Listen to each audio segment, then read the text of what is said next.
Good morning. Thanks everyone so much for joining us. My name is Brooke Berlin. I'm the North American sales rep for Swallow Kalahari, which is in South Africa and one of the founding members of the National Geographic Unique Lodges of the World. And so I've been really happy to be able to share with all of you some of the partners that we have within National Geographic, which includes Kirsten and Within the Wild. And just very quickly, before I turn it over to Kirsten, she is both the chef and the owner of Within the Wild Adventure Company. She, along with her husband, Carl, they own and operate the two lodges that you are going to learn about today, which are actually the only two National Geographic Unique Lodges in all of Alaska.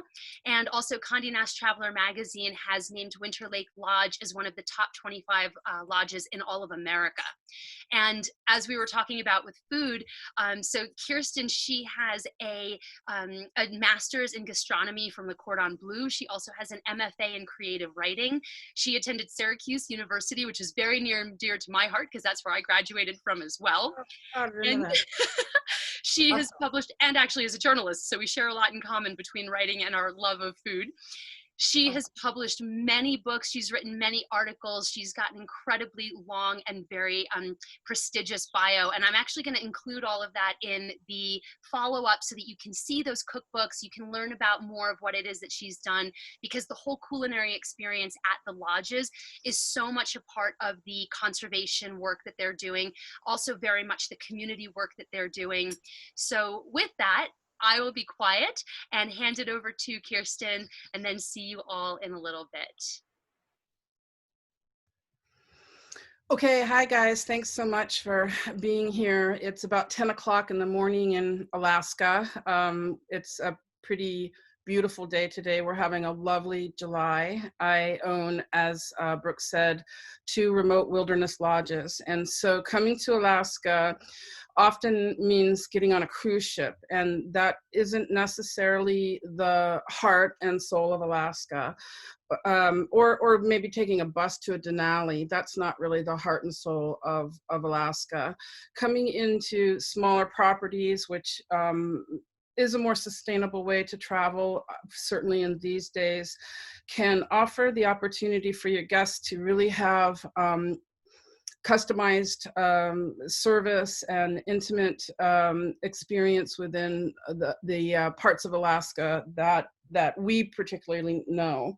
There's a couple other lodges in other regions of Alaska that are similar to us, and if you have interest in learning about them, I'm happy to pass on their names. But as you can see from our screen, there's a little map here, and Anchorage is in the center. It's in South Central Alaska. It's our gateway city for the most part, so people arrive into Anchorage. We happen to get a lot of people these days, particularly that are flying in either their own jets, or they're renting jets from jet lease services. And there's a couple of FBO points that are available to them. But certainly flying into Anchorage is a predominant avenue. Winterlake Lodge is north and west of Anchorage, about 1 hour by small plane. We can only access Winterlake by airplane. You can kind of see this little dotted line along this map. That's the Iditarod Trail. It's a sled dog race that happens every year, and we're actually a checkpoint for that race. We have 20 sled dogs, and we go dog mushing in the wintertime. We go heli skiing in the wintertime. But the predominant business that we see is in the summer. We have at Winterlake, we have this really gorgeous Alaska Range ridge running alongside here in the map, and that in our just tiny little area right here is about 1,000 acres that we access and go into incredible mountain ridge lines and glaciers, and I'll show you some things about that. And then south of Anchorage is Tutka Bay. It's about an hour by airplane. We can either land right at Tutka Bay, or people can drive down to the small town of Homer, which is fun. It's a kind of a little hippie town. There's a lot of art there. There's a lot of interesting craft people in Homer, so it's a pleasant place to visit. And then take a 25-minute boat ride across this little bay called Kachemak Bay over to our lodge. So I mentioned Winterlake is along the Iditarod Trail. It's the Finger Lake checkpoint if anybody follows the race.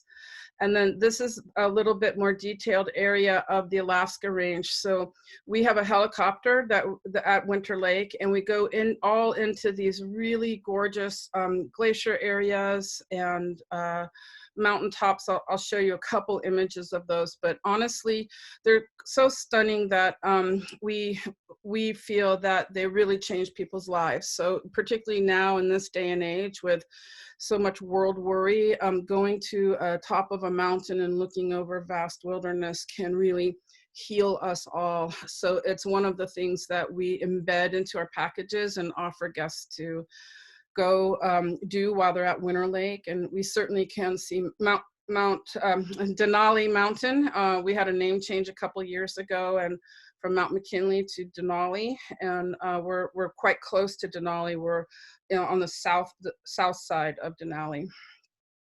This is a picture of the main lodge at Winterlake. It's kind of an odd angle, but the lodge is all log built, and my husband has built most of all our buildings. It's a comfortable sized lodge in that it has the room over here on this side is all a wellness room where guests can participate in yoga and stretch, and we keep a wellness person on staff. We offer complimentary yoga and massage activities. The main room offers we take all our meals in the main room, and then we have a big bar on the other side.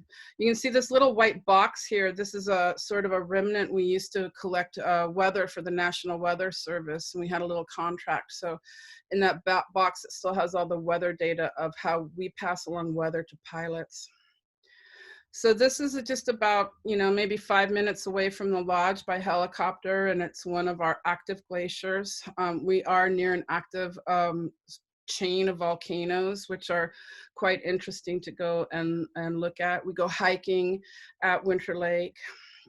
We certainly go picnicking, and just depending on guest preference, kind of perusing into different areas. We can accommodate anyone from a very serious athletic professional backcountry person who really wants to hike and walk all day to an old granny who wants to hang out with me and cook in the kitchen. There's a lot of these little pools of water on our glaciers, and we even jump into the pools of water at times. And I have some super awesome video of people jumping into this pristine ancient glacier water. This is another typical picture of a glacier pool. It's just kind of a unique thing to do. We go river rafting with our guests at Winterlake, and oftentimes we just did this 2 days ago. We fly our chefs out first and put them in a little spot, and then the guests come down the river. This is called Happy River, and we stop and surprise the guests with a little luncheon and often a little fire and some sort of gourmet treats in the middle of their rafting experience. When they are rafting, they can go sport fish, fly fish for salmon, all 5 species of salmon, as well as rainbow trout and Arctic char. So we do get some guests who want to just fish. We're predominantly fly fishing these days. These guests just flew into this little location just for fly fishing for the day. And then people who aren't so active or physically active, they can just go kind of sightseeing in the neighborhood and look at these incredible glacier formations. And we often bring glacier ice back down to the lodge for cocktails in the evening. This is a winter shot of our winter business, and we have a brisk winter business. If any of your clients might be interested in traveling to Alaska, we have a little dog mushing school where we teach guests how to dog mush, and actually along the Iditarod Trail. And in Alaska, we just have really gorgeous, gorgeous colors, both winter and summer. Our skies, our light is something that I think we often talk about, but this is just an unfiltered, undoctored photo of a winter morning. Now we're down to Tutka Bay Lodge, and this lodge is the ocean property. We own all the property that you can see here. So we have our little cove that is twice a day. We have low tide and high tide. It's like the ocean's breathing, coming in and out. And then during low tide, we go along here and find the most amazing creatures, anemone and just sea stars and just really beautiful creatures. And then we can fish off this little dock right here for fun in the evening. This is the same sort of setup where there's a main lodge and there's several guest cabins. Um, it looks like Graham loaded a version of this presentation that doesn't have any interiors of our cabins, but we certainly have thousands of photos that we can send you some of our interiors so you can kind of see what the interiors look like. At Tutka Bay, we have this huge deck here where we also offer yoga, and we can have our helicopter land here. And then that little screensaver behind me is our cooking school, and it's on a boardwalk across this curvature here, and then right over here in the trees. So I'll show you some more pictures of that in a minute. Here's our main lodge. Again, it's a little bigger than it looks like in the picture, but guests come in here for meals. There's Wi-Fi in the main lodge. We're actually in the process of putting Wi-Fi in our guest cabins. That's been super controversial for us because we don't want people to be taken away from the moment. But with the new COVID protocols, we think it's nice that they don't have to gather in one place to access internet. So we're putting Wi-Fi into our guest cabins for that space consideration. This is how people get to Tutka Bay or to Winterlake in float planes. In Alaska, we call them float planes. In other parts of the world, are seaplanes. This is a de Havilland Beaver. We work with one company, Russ Flying Service, and we've worked with them for 40 years. So we're really strong partners together. I'm sure I've paid for that plane right there a few times over. So here's my beautiful ugly thing. This is my cooking school. And when we bought Tutka Bay Lodge, we bought this particular lodge in the early 2000s. I couldn't see into the woods that some crazy old man had dragged this ship up onto shore and was building this structure. But now I just absolutely adore it and I love it. It's the space we use as our cooking school. And there's nothing, this is the inside of the school. So here I am talking away, and there's nothing stainless steel there or nothing to traditional kitchen. We do everything by hand. And I don't know if you can see along this side here, this piece of wood is all one solid piece of wood. And so that's where the guests will use for their hands-on portion of their cooking classes. We have been offering a cooking class to the public a couple days a week, Saturdays and Sundays. We're not doing that this summer. We're only offering our classes to our overnight guests as part of our protocol. You can see my really inexpensive chandeliers here. They're free. You just have to drag them up from the ocean. So we have lots of Kachemak Bay, where Tutka Bay is really in an intact habitat, and there's a marine habitat. There's just an incredible biolife in that particular bay. So there's lots to explore and discover there. We do embed an out trip to the Katmai Coast for all of our guests staying at Tutka Bay. We go bear viewing. We see brown bears down along that coast. At Winterlake, by the way, we see bears also, mostly black bears, but also sometimes brown bears. So I think the guests that just left us at Winterlake saw something like 15 bears during their stay, and then a mama and 3 little baby bears came into our camp, and one of the babies crawled right up a tree right outside their cabin, and they sat there and watched the whole mama bear, baby bear scene. This is just another shot of the cooking school on that long piece of wood, working away. Oh, and that's the end of the slides that Graham's put together for us. So as Brooke mentioned, we are members of the National Geographic Unique Lodges of the World. Brooke will send you all our details in terms of how to contact us. And we have tons and tons of additional information in our website, of course, that you can learn more about us. Excellent. Thank you so much. And let me see here. I'll get the two of us.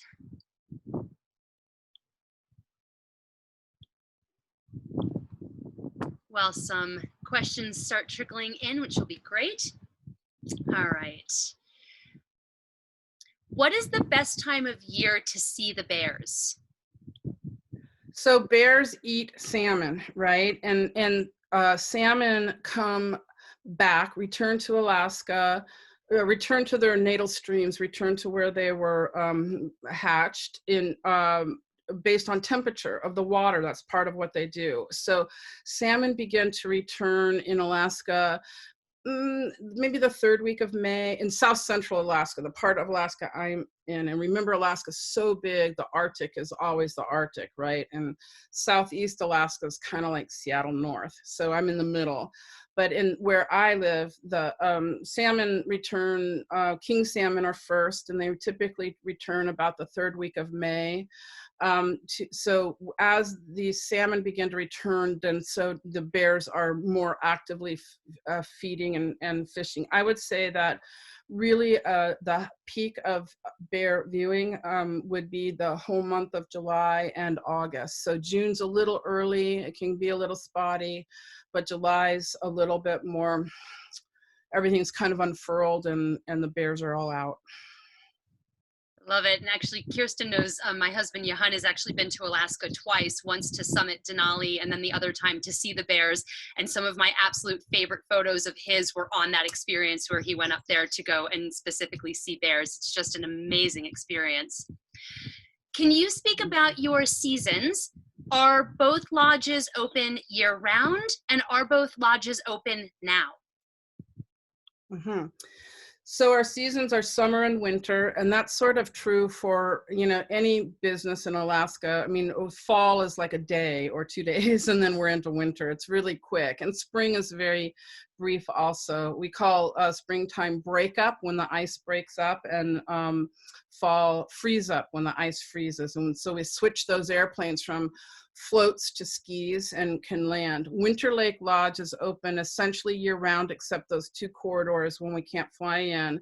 Tutka Bay is only open in the summertime, so that's May 15th until September 30th. We might stay open a little bit longer this year because, as you all know, global warming is happening, and it's getting warmer here in the fall. So it's just gorgeous and lovely here in October when it used to be already, you know, just dead of winter. So we may think about extending a little bit into October, but typically it's May 15th to September 30th. And then Winterlake is June 1st until September 30th for summer activities, and January 15th to the end of April for winter. And whether we're open now. Oh, sorry. Yeah. I know you're open. Yeah, sorry. There's like 3 questions. I can't remember the other questions. So we're open now. We've been open for a little under a month. We've been having guests come and stay with us. Honestly, most of our guests coming and staying with us are last minute, and most of our guests that we had on our books earlier had canceled already. And so we are really, you know, kind of just tumbling forward. Most of us live here in Alaska year-round. Many of our employees are full-time year-round employees, and I wanted to support them. So we decided to open whether anybody came or not. And we have you know, maybe half to a third of our normal occupancy, but honestly, I don't think we'll ever go back to that normal occupancy again. I love it so much to have, you know, have things just slow down just a little bit. So I think we might even, you know, not kind of pack our lives in quite as full as we have been in the last few years. I just love the rhythm of our pace right now, and also how incredibly wonderfully everything in Alaska is sort of healing from intense tourism, from the cruise ships. There's no cruise ships in Alaska at all this summer, and there's whales everywhere. There's in communities where often there would be 12 cruise ships parked up along the side of the shore, on the in the dock. So I think for me, I'm really going to become an advocate and proponent of that slightly slower, tourism pace where we can take guests and just lavish our attention and just spoil them rotten while they're staying with us. I think you're talking to the right crowd on that one. Pretty much everyone who's on with us today, I know that that's exactly the way that they feel about sending their guests on a trip as well. Since you spoke about the seasonality, and obviously combining the two lodges is an amazing experience, but do you feel that those two lodges are enough, or would you recommend an entirely different area of Alaska? Well, for sure, it's been a trend even before this recent COVID period that people are traveling more to single destinations and spending more time within those destinations. So, in the early 80s, people would go to, all 5 regions of Alaska and be on a plane half the time they're here. And the quality of that experience isn't so high. I would say most of our guests these days, and at least for the last couple of years, are just coming to us solely. And it is enough in terms of our the Winterlake offering that interior mountain kind of backcountry homesteady experience, and then Tutka Bay offering the maritime sea kayaking and ocean-based experience. I believe that's enough. There's a couple, sort of. Sometimes people want to see polar bears, right? There's polar bears in the Arctic, and people could fly 3 hours from Anchorage and get to a place where there's polar bears starting about this time of year. So sometimes people will do a little bit more exotic trips, but I think overall, Alaska is so large, encouraging your guests to focus on one area for this trip at least is a good thing. And actually, as you spoke about going further north as well, I feel like we've spoken, or you mentioned something about the Northern Lights. Can't you also see the Northern Lights from one of your properties? Sure. Yeah. At Winterlake Lodge, we just have incredible northern lights in the wintertime. And again, we have no light pollution. We can see just gorgeous stars whenever the sky's clear. And just seeing stars is just stunning to think about. Something like, I don't know, 70% of Americans can no longer see the sky at night, because of light pollution. So we really have as beautiful sky in the winter as we do in the summer. So the northern lights, the aurora is always in the sky, but you can just see them when the sky's dark. So it's a wintertime thing. December forward, I think, is the best time. And another connection actually that I never shared with you, but my uncle bought a seaplane from Alaska, learned how to fly it, and then flew it back to where he lives in Massachusetts. So I've been in a float plane and I love Oh my God. Oh my Can gosh. you tell us a little bit more about the flight experience, the size of the plane, how many passengers can fit? Are there any age limitations? How does it work if it's a couple versus a multi-gen family? Yeah, for sure. So one thing that we do is lodge, because we're so small, we have 6 guest cabins at each lodge. So we're a good prospect for a multi-gen family that can just do a lodge buyout. Our first guest of this year was a family of 7 from Wyoming that just had kids running all over the place. So I raised my 2 daughters in our lodge environment. So I'm super sympathetic to people traveling with children, and we accommodate any age. We had literally a woman came last summer with a newborn, and I mean, it was just, incredibly awesome. I know that some lodge properties like ours are adult only, and I completely understand that some adults don't want to be around kids, but we're kid friendly, and we do have the opportunity to separate people. So if guests don't want to dine with a bunch of rowdy kids, we have other dining, seating options, and we can keep people apart pretty easily. So when guests land in Anchorage, we pick them up at the airport. Most guests have either stay in Anchorage one night or fly directly to the lodge. I think these days most people are trying to get directly to us.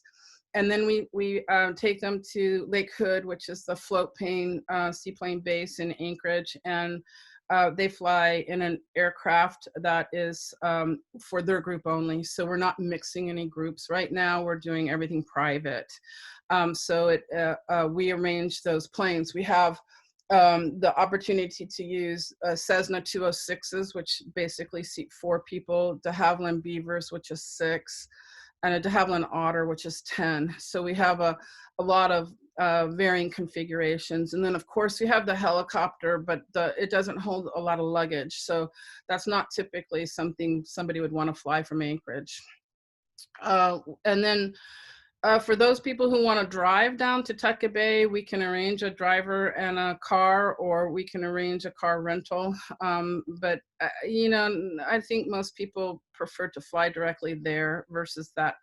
It's a gorgeous 5-hour drive, but if anyone has any hesitation about flying in a small plane, they could go to Tutka Bay, drive down to the village of Homer and take the boat over, and not fly in a small seaplane at all. That's always a consideration. So travel basically is pretty private in our group. So my reservations manager is named Graham, and he's really good about, I would say every single one of our bookings are custom in terms of that conversation and those choices and options for stepping through the guest travel and all the details, and we'll help with all of that. If guests do want to stay in Anchorage, we have a really lovely partner who will offer city tours and museum tours and that sort of thing if that's of interest. And we're really willing to share whatever information we know about Alaska. So also, if you ever want to vet somebody that you might not know their property or whatever, Graham would be more than willing to help you with that in terms of putting a package together. So what was there another question in there? Well, you answered those, but I've got a couple of follow-ups that are coming through now as well. So if people want to land in Anchorage and go directly to the lodge that day and not overnight, what is the last time that their flight can land where they can then still get to the flight plane to get to the properties? Yeah, so the sun doesn't go down here in the summer, right? So but we do have pilot duty times. So I would say that if the plane landed around 4 o'clock or so, 5 o'clock, we can still get them directly to the lodge. Departing, however, we like to have a little bit of a buffer. Most times the planes will arrive at the lodge around 9 a.m. to pick up guests at Winterlake, and then maybe 10 a.m. at Tutka Bay. So we want a couple hours in there to just make sure if there's any weather delays with planes or whatever, particularly if they're international, which we don't have any international right now. In a normal year, we'd have maybe 50% of our guests are international. And then we just want to have a really nice, good buffer for them getting back into Anchorage and getting checked in their aircraft. So, like a noon departure from Anchorage is really perfect. And then are there any weight restrictions for passengers on the planes? The way that, because again, many people today are very familiar with Africa. So there's luggage restrictions. There's the size of the luggage. It's got to be soft-sided. So are there restrictions for both passengers or their luggage? Yeah, so I think there's obviously a lot of similarities and correlations to Alaska and Africa. We do have a weight restriction in the helicopter. I think it might be 250 pounds, or it might be 300 pounds. I'm going to check on that and I'll get that information to Brooke. In the airplanes, there's not such a weight restriction because the seats have the capacity to hold weight, but you do have to step up onto steps into the airplanes, and then you have to buckle your seat in, and that sort of thing. We don't ever. We've had a couple 300-pounders come out to the lodge. The only big restriction I know of is the helicopter. The seats will actually like collapse down if the weight's too heavy. Um, but yeah, I honestly don't know if there's any considerations for that, if there's a opportunity to do something for somebody that's really extra heavy, in a helicopter, but I'll check on that too. We recommend about 70 pounds of luggage, soft-sided again, so we can squish it into the airplane. We're not sharing planes anymore as we normally have, just for cost consideration. So we're a little bit more, we're less concerned about plane weights, but we do weigh everybody before they get into the plane, weigh all the luggage, and adhere to the FAA standards of weight restriction. Can you share a little bit about the rates for both properties? And then is there a package that you have that combines the two? Yeah, so on our website, there's a 3-night package at Tutka Bay listed there. There's a 3-night package at Winterlake, and then there's a combined package. In general, our rates are about $1,500 a person per night, and then we include the transportation costs in the packaging. We offer, generous commission on all our packages. Um, Beyond that, I think that it's best to have a conversation with Graham. He can really detail out a lot of options. For example, some people want to be in a helicopter every single day, and our package, so right now, every 2 days that a lodge guest stays with us, they have helicopter embedded, but some people want more helicopter than that. And then some people down at Tutka Bay Lodge, they have the opportunity to either go bear viewing, as you saw in the slide, or go deep sea fishing for halibut and salmon. Well, some people may want to do both, or do some out camp activity every day. So there's a lot of options that Graham can talk through with you, and he has a detailed agent price sheet that he can send you as well. Just to go back and clarify the weight restrictions for the plane and the helicopters, was that per person? So for instance, 70 pounds for luggage per person. Per person, that's correct, yeah. Okay. Yeah.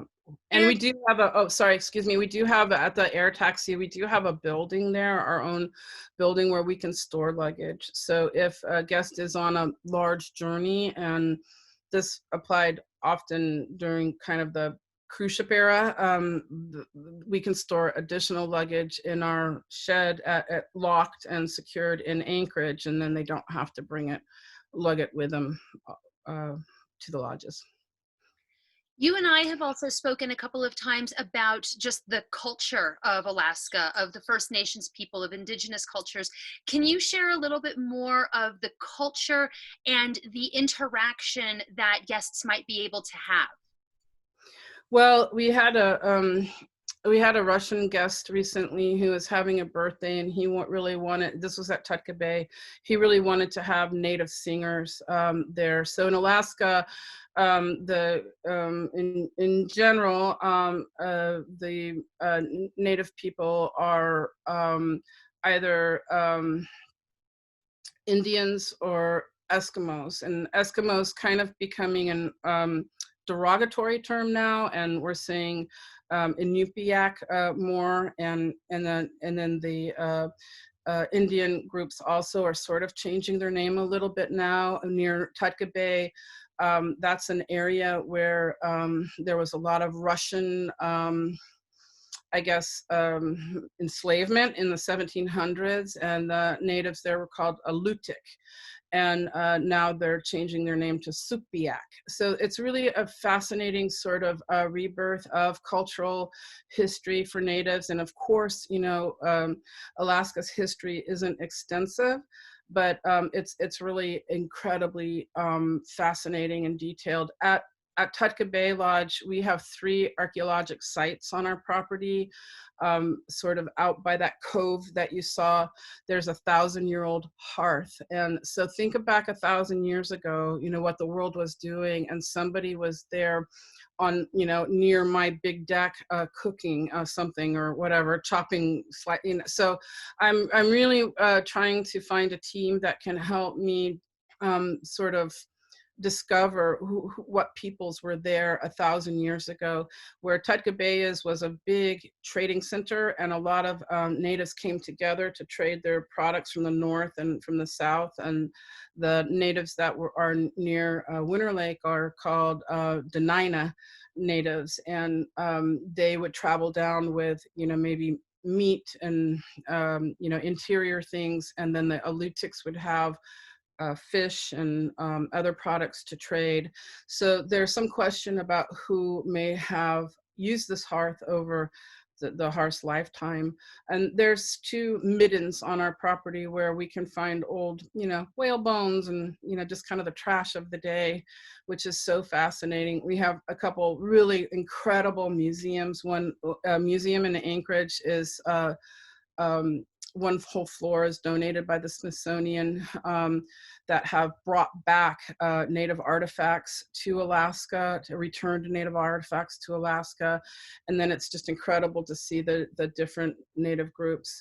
In Alaska, natives are not on reservations, they're in corporations. And some corporations have created opportunities for people to come to learn about culture and crafts, sewing, crafts, food, and all of that stuff. So there are several places within Alaska, within South Central Alaska, that could be woven into. Back to this Russian guy and his birthday. So we hired a Russian musical group, that are native musical group from a little village called Nanwalek, that's kind of nearby Tutka Bay. And they came, and he had the best time, and they had the best time. And it was just so incredible to have their, traditional native music there. And so we try to integrate that as much as we can. Is there a certain time of year where there is a Chautauqua, or there's a specific festival of all of the different native cultures coming together for a larger celebration that people shouldn't miss? Not really. I think there's a native Olympics that happens, I think, in the wintertime. It's usually Arctic native groups, so it also includes the Icelandic and Greenland and other Arctic communities. But it's a little it's a little specialty thing, to go and participate in that. There is a heritage center in Anchorage that has a lovely sort of village where we're different villages of native culture that you can sort of see. In general terms, Southeast Alaskans have a particular sort of art tradition that's very different than the Denina, very different than the northern peoples. So I could talk forever about this topic, but not necessarily any one particular, particularly summertime. In the summertime in native villages, they're often very busy gathering berries. Women predominantly gather berries, and it's one of the real treasured time that women spend together. So berry picking is taken very seriously, that when they can leave their homes and go out into the fields and kind of camp together and gossip and have fun. So wild berries are super revered in Alaska, and certainly salmon is very revered. I think it's our most popular food source. And so we, even people like me, my father was Danish, and he came to the States as an immigrant, and I ended up here in Alaska. Even people like me, every single day, I have a lot of native culture woven in through my life living here. Back to the rates for just a second. It seems that your rates are very much inclusive. Can you be specific about the things that are additional, tipping, bar tab, etc.? Yeah, so everything's included. So tips, this is an issue. So last year, I really wanted to go no tipping, and it didn't really work so well. So we've gone back to the opportunity to tip this year. So what happened was we're part of this Nat Geo Unique Lodges group, and I looked at Ranch at Rock Creek and said, "Ooh, they don't require tipping. I'm going to do that too." And it was difficult because everybody tipped anyway. So then I had this kerfuffle of these, this budget where I would just give employees sort of a bonus. And then we had all this money from the guests anyway. It just got messy. So where we're at right now is we've gone back to, gratuities are certainly accepted and they're not required, and et cetera. Other than that, there's no real charges. Alcohol is complimentary, the massage, the any of the classes, yoga, cooking, et cetera, et cetera. The only additional fees would maybe be third-party adventures that guests might want to add on, like deep sea fishing. In Alaska, you have to have a halibut permit to go halibut fishing, and a lot of specialty gear. So we've just decided to kind of outsource that, and we hire a really lovely young man to take our guests deep sea fishing, but then that would be an extra charge. And I remember you and I having many conversations about your conservation and sustainability kind of programs. And if I remember correctly, was it you? There was something like you produce one bag of trash a week. Was that you? There was something that, I wish. No, but I wish. But we obviously, everybody in the Nat Geo program take conservation and sustainability very, very seriously. At Winterlake Lodge, we're operated on a generator there, and we do turn the generator off at 11 o'clock at night, and we turn it back on at 6 in the morning unless there's a special request for a cabin to be on. And my husband has wanted to do that for 40 years that I've known him, because he wants the guests to experience that silence and quiet, the sound of nothing during the nighttime. And there's a few people, like with the breathing apparatus, et cetera, that might need power to their cabins. But it's also part of our sustainability program to use less as little fossil fuel energy as we can. We definitely have taken all the guidelines for the no single-use plastics seriously. It's not as easy as you might think. I mean, think about being in a kitchen and trying to wrap up food and keep food safety and food security in mind. Plastic wrap is just the best to use, and so we've gone to another system of using aluminum foil and beeswrap, and it's not so easy.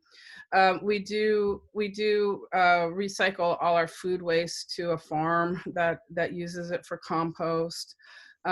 We do have we gather our own spring water at Tutka Bay. We have really gorgeous water there from a spring on our property, and we're surrounded by the ocean, surrounded by the sea, so we're super lucky with that. And then at Winterlake, of course, we have a well and use our own water. So we've tried to be really conscientious about our sustainability. We're involved now in trying to dedicate a 1,000-acre piece of property next door to Tutka Bay and turn it into a carbon offset program, and that's with the state of Alaska. So I'm working really hard on that. I've worked really hard this past couple years on an initiative to prevent or eliminate or inhibit farm fishing within our community, our Tutka Bay community, because of just hazard to the biodynamics of that location. We haven't gone solar yet because we're dark so much of the year, but we're actively working on that. We do at Tutka Bay Lodge, we do have something called a biocycle, which actually UV radiates any of our wastewater, and then it's like perfect water to go back into the ocean, which is a piece of, I think it's UV light that does it. I think it's a, these smart people who create these things. It's just a miracle, right? So we are active in all of those spaces, and we are constantly trying to figure out ways. The world is so big that it can be overwhelming. Like if I think about Africa, I could just go on forever. If I think about India right now, what I have done, or what Carl and I have done in terms of our conservation efforts, is we've drawn a circle of 100-mile radius around our 2 lodges. And that's our center of universes. And that's where we try to make a difference, and we try to impact the most. And that just is what's keeping us sane at the moment.